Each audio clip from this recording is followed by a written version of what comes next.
것도 9분 만입니다. 그러니까 굉장히 빠른 시간 안에 제압하고 도착을 했는데 피해자는 이미 심정지 상태였습니다. 이게 무슨 말이냐면 살해 방식이 아주 잔혹했다는 얘기죠. 지금 범행 현장에는 추모의 꽃이 쌓이고 있는데요. 스토킹 보복살인 오늘 좀 깊이 들여다봐야겠습니다. 경기대 범죄심리학과 이수정 교수 연결해보죠. 이 교수님 나와 계세요. 네, 안녕하십니까. 예, 일단 이해 안 가는 두 가지 점부터 좀 짚고 가겠습니다. 우선 저는 처음 이 소식 듣고는 정신 이상자가 벌인 묻지마 살인인 줄 알았어요. 왜냐하면 밤 9시에 서울 지하철역 한복판에서 그 환한 곳에서 그것도 영무원을 상대로 그렇게 대담한 범죄를 저지르는데 이게 계획 범죄일 수가 있는가? 아니나 다를까 바로 제압당했잖아요. 근데 네, 무슨 이런 엉성한 계획을 짭니까? 이걸 어떻게 이해하죠? 일단은 지금 이 사건은 스토킹 범죄가 얼마나 위험한 범죄인지를 보여주는 네. 그런 단적인 사례다 이렇게 이제 볼 수가 있고요. 네.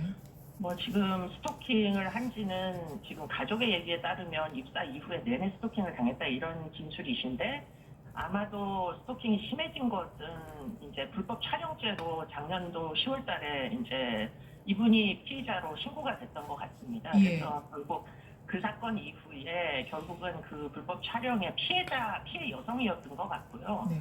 그 여성을 이제 괴롭히기 시작한 것 같고 집중적으로 그런 와중에 피해 여성이 이제 뭐 계속 미행을 하고 괴롭히기 때문에 스토킹으로 신고를 해서 2월 달에 예. 이미 이게 사건화가 된 적이 있습니다. 그렇기 때문에 지금 2월 달에 뭔가 조치를 했었으면 좋았을 텐데 하나 아쉬움이 있는 거고요. 그리고 나서는 또 뭐 계속 스토킹 처벌법의 가장 문제가 뭐냐면 이게 친고죄가 있다 보니까 사실은 합의를 종용을 해야 사실은 사건이 선회가 되지 않습니까? 그렇기 때문에 계속 이제 스토커들이 피해자를 쫓아다니면서 뭐 계속 합의 종용을 하고 협박을 하고 이런다는 얘기는 뭐 애초에 입법할 때부터 얘기가 계속 됐었습니다.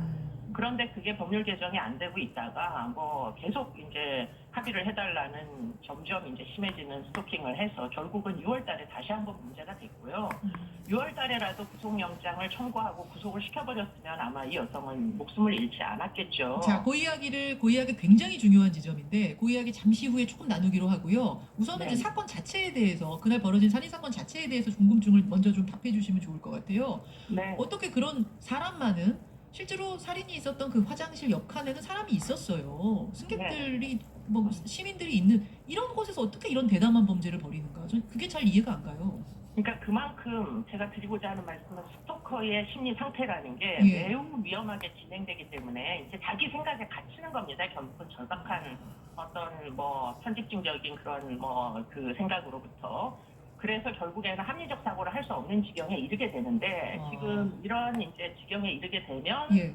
피해자에 대한 협박 문자나 뭐 미행이 이만저만이 아니었을 거거든요. 맞아요. 그런데 그런 양상을 보면 지금 정말 뭐 거의 마지막 순간을 향해서 가고 있구나 하는 거를 예지할 수 있을 정도로 아마 굉장히 괴로움이 심했을 거고요. 뭐 예. 스토킹이라는 게 본질적으로 그렇기 때문에 이제 한 3분의 1에서 결국 피해자가 목숨을 잃는 사건들이 꽤 많다 이런 연구물들도 존재하기 때문에 네. 사실은 스토커는 매우 위험하고 병적 상태에 있으니 분리가